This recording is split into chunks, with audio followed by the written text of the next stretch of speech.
In the capital world, Dubai is an example of magnificent human achievement. Its leaders had a vision for transforming miles of arid, previously uninhabitable land into something spectacular. An exciting city, a prime tourist destination, and an economic hub for the Middle East. Dubai is a model for having the courage and determination to set the course, harness the resources and talent from around the world, and create immense value where none existed before. The same approach can be applied to transforming different parts of the world.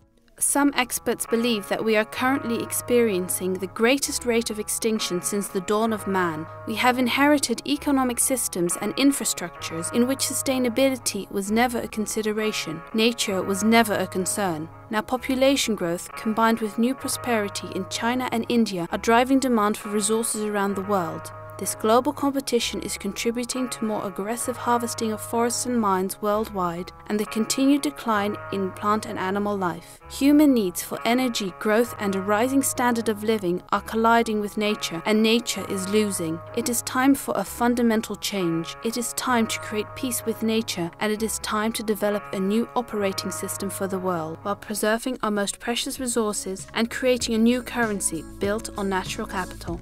Natural capital is the stock of natural ecosystems that yields a flow of goods or services into the future. For example, a stock of fish provides a flow of new fish, a flow which can be sustained indefinitely. While traditional capital relies on technology for profit, natural capital relies on the ecosystem's own natural sustainability that becomes profitable when applied to proven sustainable endeavors. The most prominent of these endeavors include carbon offsets, profit through protection, and ecotourism. By investing in these forms of natural capital, world leaders and pioneers invest in profitable sustainability while simultaneously benefiting life on Earth now and long into the future, an admirable return on investment.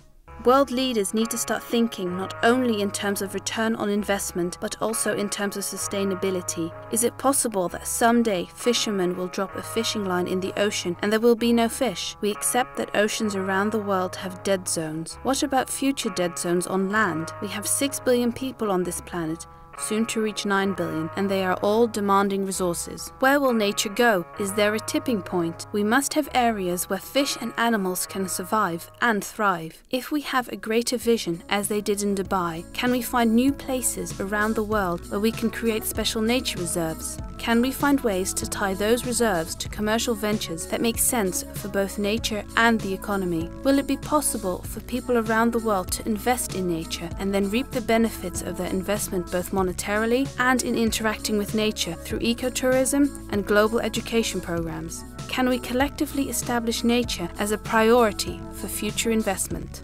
The people gathered here, the leaders of cities, countries, and global companies, can help set into motion a vision for the future in achieving our dreams with nature and natural capital. Collectively, we can strengthen the world's balance sheet and generate a return on investment without equal. How?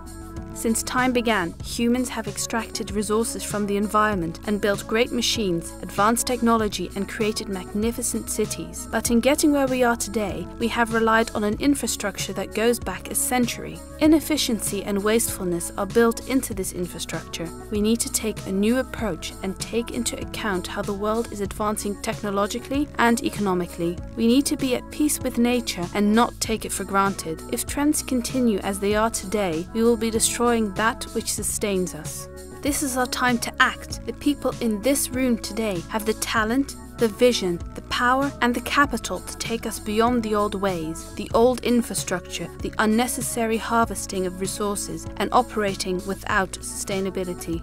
To create peace with nature, humankind, as the aggressor and occupying force, must formalize its intention by creating a peace treaty with nature. This treaty would create a state called the State of Nature, one with legal jurisdiction where the courts and zoning are designed to enhance the laws of natural capital. Think in terms of green development zones, places where man can live, work and prosper, but only if he exists in harmony with nature. This, of course, begs the question, can such a place exist? And can such a place generate profits for investors doing well by doing good? The answers are yes and yes. We should begin by protecting what has already been given to us. The peace treaty with nature should start in places that are still pure, biologically intense, and where nature and humans still live in harmony. We have found one example of natural capital at work, the Osa Peninsula in Costa Rica. This is a place where the success of sustainable business can already be seen with such endeavors as the Lapa Rios Eco Lodge, an eco lodge that is one of only 2 hotels that appears on both the Condé Nast Gold List and Green List, and has received the highest possible distinction from Costa Rica's National Sustainable Tourism Certifier. It is a place that PricewaterhouseCoopers defined as the best example of sustainable development in the world.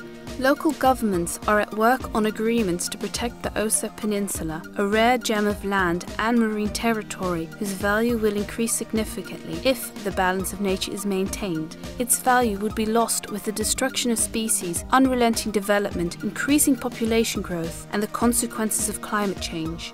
In years to come, people will be attracted to visit natural wonders such as these all over the world. We need to be proactive in investing in the state of nature. All of us can become curators with nature and generate a long-term return on investment, financially, psychologically, and spiritually.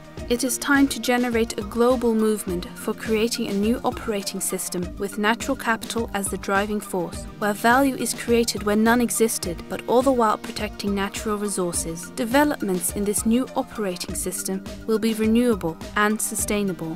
They will be financed by governments, institutions, and the world's largest companies, all operating under the first peace treaty with nature. Traditional approaches to developing infrastructures and major developments will be replaced by those with natural capital in mind and nature as a new entry on the balance sheets of the world. The visionaries and leaders in this room can set a new standard. Think about the Nobel Peace Prize in the year 2020 being awarded collectively to everyone in this room for being the catalysts and financial engines for creating the world's new operating system. It is time for us to act, to do a Nobel Act for the well-being of the world and of our children.